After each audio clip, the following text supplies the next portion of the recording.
Hello, this is Michael from the Deep Culture Podcast, and I am starting a new show, Wrestling Pops.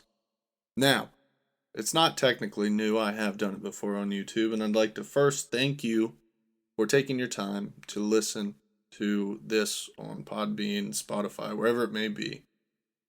Also, there will be video for you to check out on YouTube as well, so if you want to catch me sitting in front of a bunch of toys, uh, if you want that, it'll be there as well. Now, Wrestling Pops. Technically, if you are watching this for the very first time, listening to this for the very first time, you might be wondering why it is episode 10. Well, let me first start by saying it is technically episode 10. It's actually technically episode 11. And I'll talk more about this as the show goes on. I want to start by saying again, thank you for listening.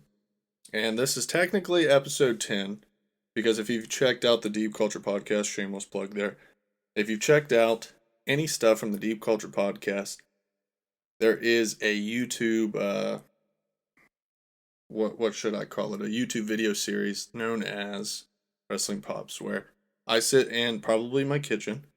I think every video was in my kitchen. And I sit there and I tell a brief story about one of my favorite things in wrestling. Now, this show will be a little bit similar. It'll be somewhat the same. I'll start usually by mentioning some of my favorite things in wrestling, but also I will give my weekly pops, things I enjoy this week in wrestling, which as of today, it's February 27th when I'm recording this. And my also weekly flops, the things I personally, it just didn't vibe, it didn't jive with me. Now, I do want to point out, I want to be positive with this. I think sometimes wrestling can be a little negative, and I'm guilty of that as well. But I think wrestling fans, wrestling in general, needs to stick together. So when I say things that flop, it just means I personally didn't enjoy it. It didn't mean it was bad or someone isn't good at what they do.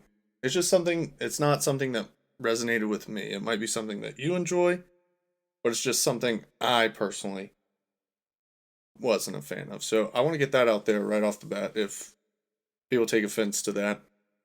It's not me saying, oh, this isn't good. It's just me saying, it wasn't my thing. But if it's your thing, that's awesome. So let's go ahead and get started on episode 10 of Wrestling Pops. Episode 10, let's start off again. I mentioned that every episode I would say things that I'm a fan of, that I have enjoyed, that really made me get back into wrestling. And I first want to talk about this episode, excuse me. This episode of Wrestling Pops, we're going to talk about Becky Two Belts, Becky Lynch, and her amazing run as, to get the two championships, the Raw and SmackDown Women's Championships, excuse me. Now, speaking of this episode, before we start, again, I want to just kind of talk about the specialness. Is that a word? I don't think that's a word. But the unique story around this and why I chose to do this one for the first audio and video episode of Wrestling Pops. This podcast specifically was one that was important to me. It was actually one of the first I had an idea for. Like when I was doing just the YouTube videos, I wanted to do the Becky Two Belts. I wanted to talk about that. I ordered the Ultimate Edition figure. I watched this whole story play out. And quite frankly, Becky Lynch is someone I'm a huge fan of in WWE. I think all around she is one of the better performers. And I'll talk about that more in a second. But this video, when I originally sat down to do it, I had Tanner, shout out Tanner, also one of my buds on the Deep Culture Pod, check it out, Spotify, YouTube, all the socials, and Tanner made the thumbnail, which he usually does most of the time. Sometimes I make my own specific videos more recently, but for the most part, Tanner still has a heavy part in doing a lot of the artwork for the YouTube and videos and things like that. So anyway, that's beside the point. Anyway, I'm just basically giving Tanner a whole bunch of credit. Thanks, Tanner. So when I told the story to Tanner and he made the thumbnail, I was really excited to get started, and that week we had an incident. I'm not going to get into that incident, but there was a personal situation, and I just felt it wasn't the right time to do that video. So before I even recorded it, I scrapped it, and that was that. So a few weeks later, I decided to record again, but at this point, I'm trying to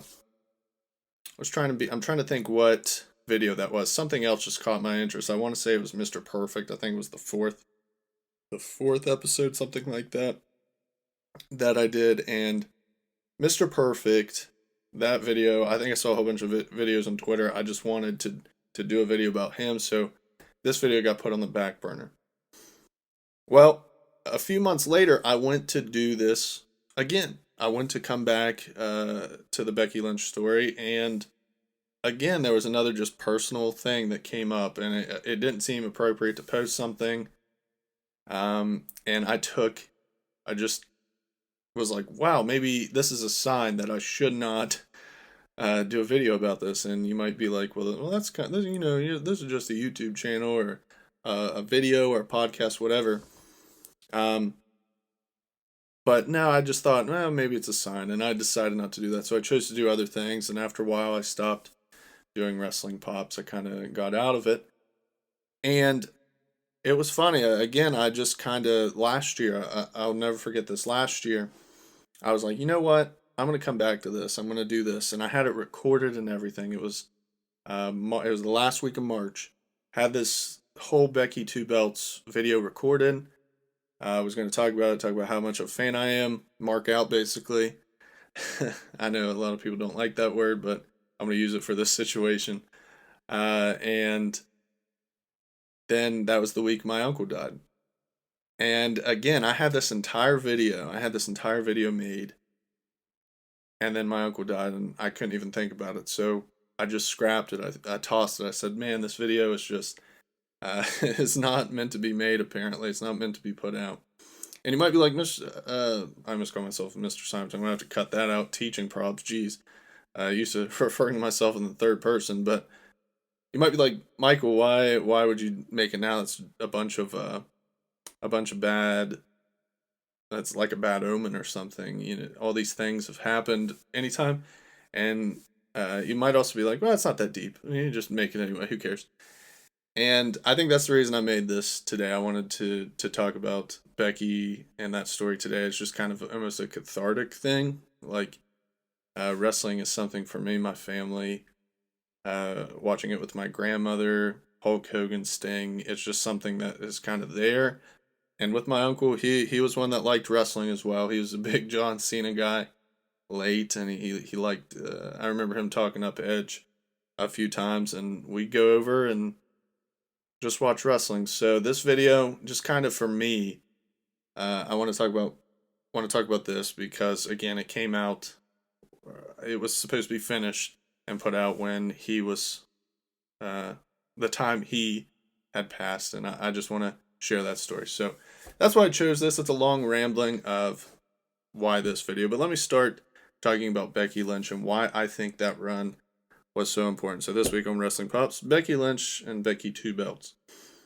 Specifically, I think when you look at Becky Lynch, she is always tied to the four horsewomen with Bayley and Sasha, then Mercedes Moné now, and Charlotte. Those four, the four horsewomen, the next big deal in wrestling, really, but in women's wrestling, the pioneers. They're going to change the way everything goes. And when they got called up, I remember this because they were in NXT, obviously doing their thing, and they were amazing, all four of them.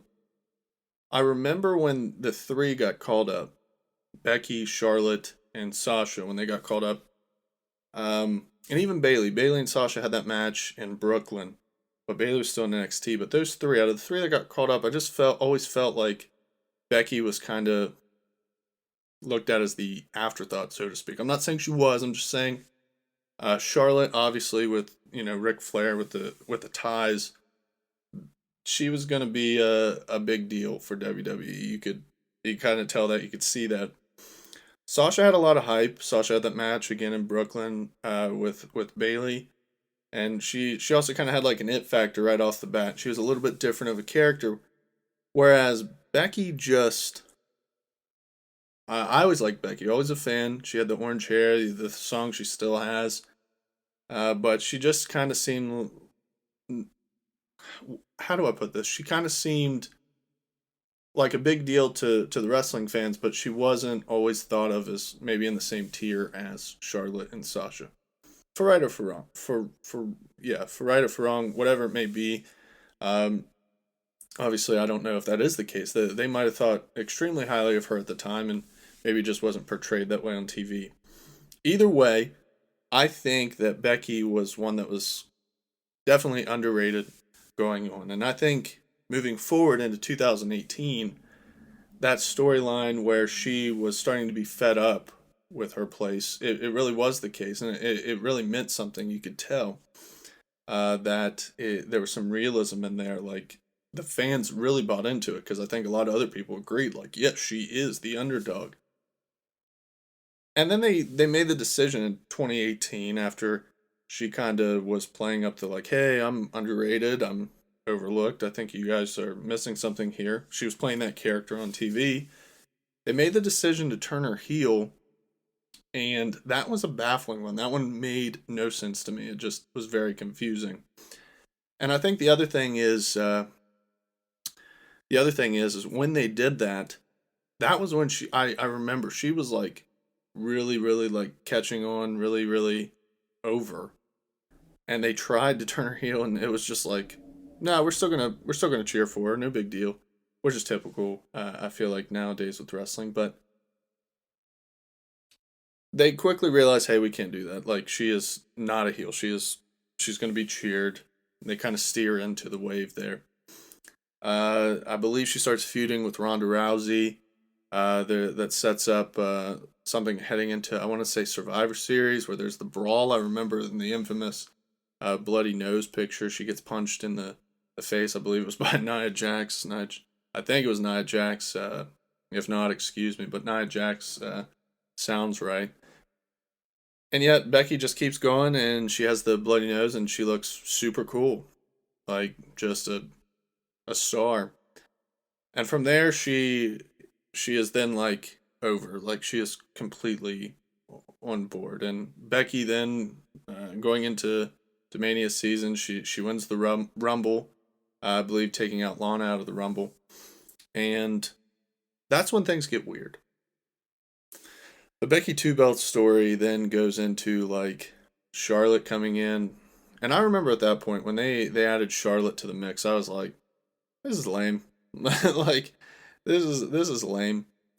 And it was something where it seemed like the company was kind of fumbling the bag, so to speak. They did not know really what they had, or if they did, they just did not make a good decision, in my opinion. But that's just my opinion. Becky is extremely over. She wins the Rumble, and then that's when the injury storyline comes into play. And I remember watching this on TV, and I thought, man, this is just stupid. Like, what are we doing here? This is a really dumb idea.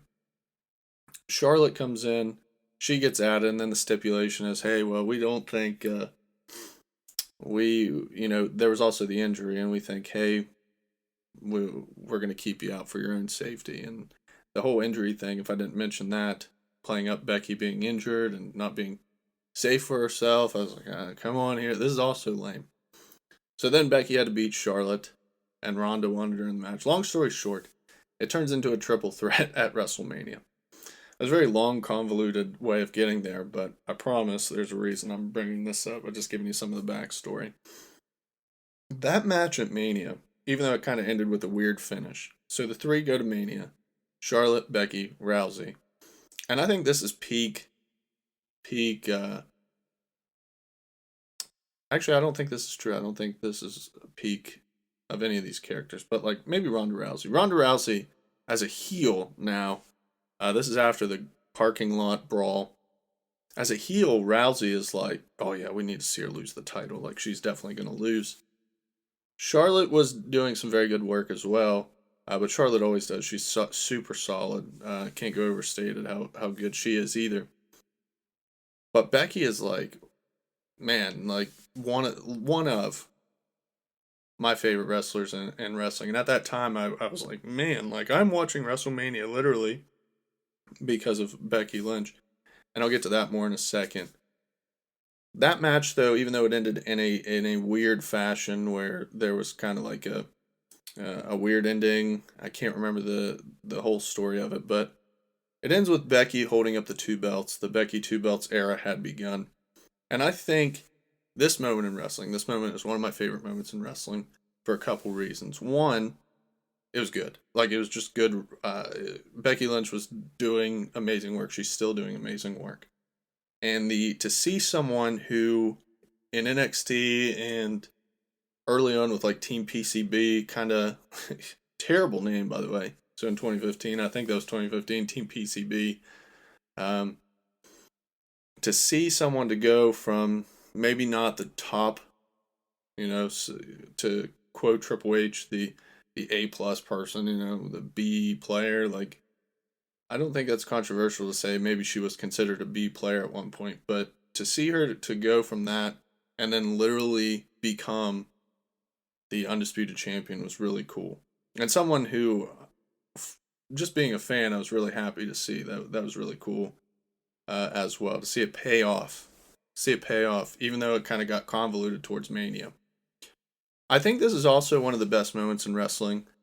And one thing that I always remember because people had been clamoring for like a women's revolution for a long time, for a long, long time. And this truly, I think, was the crowning moment in that. You had someone, you had three women, main event WrestleMania, and that was the story. That was the thing that at least I know I wanted to watch at Mania. That was the match I cared about the most. I could tell you that with all certainty. That match. When has that's never happened? I mean, there had been big women WrestleMania matches, main event matches, but the main story, like that was the main story. Um, and you could think about like even right now with the Bloodline, like the Bloodline. What I mean by the main story is like the Bloodline is the main focal point. Like people probably tune in right now to watch WWE to watch the Bloodline and what's going to happen next. I believe at that time the Becky two belts, the Charlotte, the Rousey, that feud with the three of them, that was the main story. And what a cool moment for women's wrestling as well to see, hey, where we were in just literally 2014 to to right now, where honestly I think to me personally that is a major factor in WWE making a resurgence. The women's wrestling, they're doing such a great job with that. So again, Becky Two Belts, one of my favorite moments in wrestling, and one that I look back on fondly. I'm a huge fan of Becky Lynch. I think she is one of the best wrestlers currently, and I think already she's a goat, one of the best of all time, especially for female. But you know what? I'm not gonna say for female. I'm gonna say she's literally the man. All time, she's up there. She's really good. So that is the first part, and that brings us now to other things I think are good. So wrestling pops, the pops of the week. So after kind of going over something that I mainly enjoyed, like as a focal point, this week currently, the other stuff in the past, like Becky Two Belts that happened in the past, wrestling pops will be a weekly thing, recapping week to week what I thought was good. Now again, I am recording this February 27th, so keep that in mind as you go. So, my weekly pops, I would like to mention and talk about first off, the Bloodline. I'm going to keep that short and sweet. The Bloodline, they're really good at what they do. I mean, that story is literally the main reason I'm kind of coming more around in WWE. And I'll talk more about that later as well. But the Bloodline, Roman Reigns doing his thing, Sami Zayn, the Usos, it's just a really cool story. It's a really cool dynamic, and they are doing it very, very well. Honestly, the Bloodline could be probably wrestling pops for if I had this going on for the past 10 weeks. It's been that good. It's such a good run, and I'm excited to see where it goes next. The next wrestling pop is a weird one, is one you might not surprise. I would say Evil Uno. Evil Uno for AEW. He has been someone. AEW does a weird job of kind of sending people out, letting them go, all that stuff. They kind of just come and go. And Evil Uno, his main event match with Moxley, I think it was a good job of showing what he can do, character work, but in the ring. You might have a problem with the blood. There was a lot of blood, but it was just a cool. It was good for him. I think it showed his range, how the level he can go in the ring, even the promo leading up to it, standing up to Moxley. I thought that was just a really good work for Uno, and I think he's always someone that in AEW is kind of underrated. Maybe not always used as much as he maybe should, at least to me. But I think he did a great job this past week, making Moxley look a little more vicious, even though Moxley's known as working in that type of style. Uno did a great job, and I was happy to see him in the main event. The last wrestling pop. Speaking of AEW, and speaking of women's wrestling, I think it's good that AEW is showcasing more their women talent. Now, when I say that, they still have a ways to go in terms of like maybe storytelling with the women, but it's nice to see Tony Storm, Willow Nightingale, Ruby Soho weekly, seeing Britt more, seeing Jamie Hayter more. Riho is wrestling this week, I believe.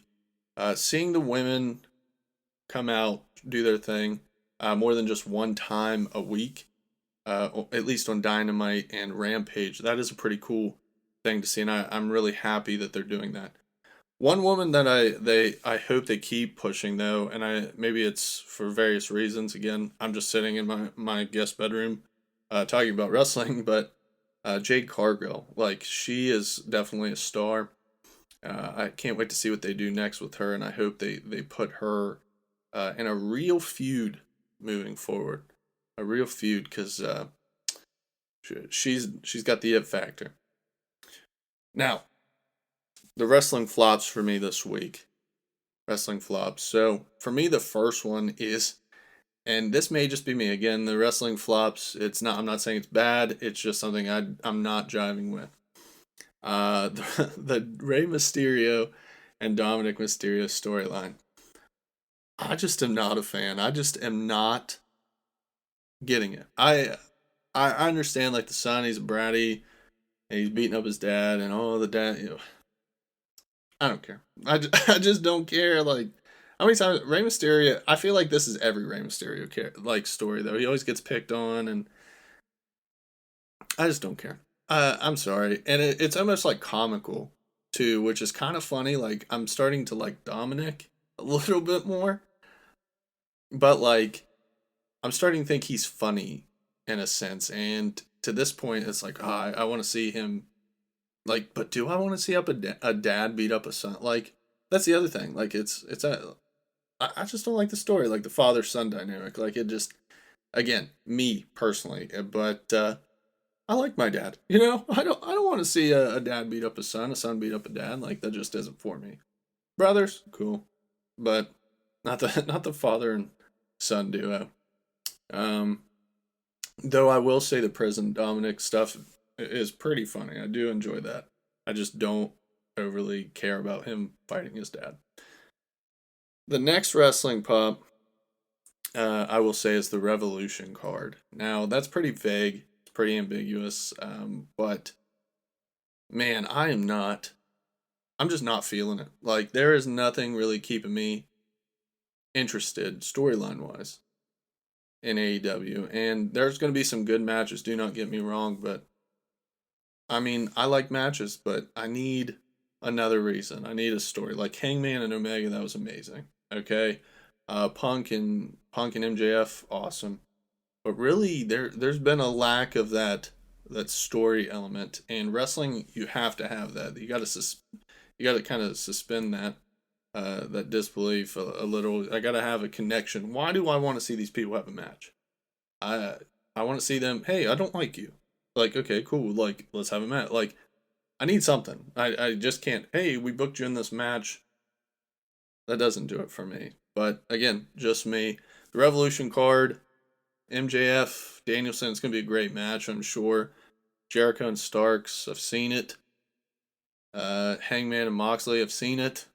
The tag team thing is so convoluted, and I can't imagine the Guns losing this soon. Maybe I'm wrong. Maybe if like FTR come back or something like that, but I just am not seeing that either. I don't know. I just that Revolution card, the women's match is cool. Soraya and Soraya, Jamie Hayter, and Ruby Soho. That's cool. But again, I don't think this is the time Jamie loses either. Just Wardlow, Samoa Joe. That's a cool match again, but seen it.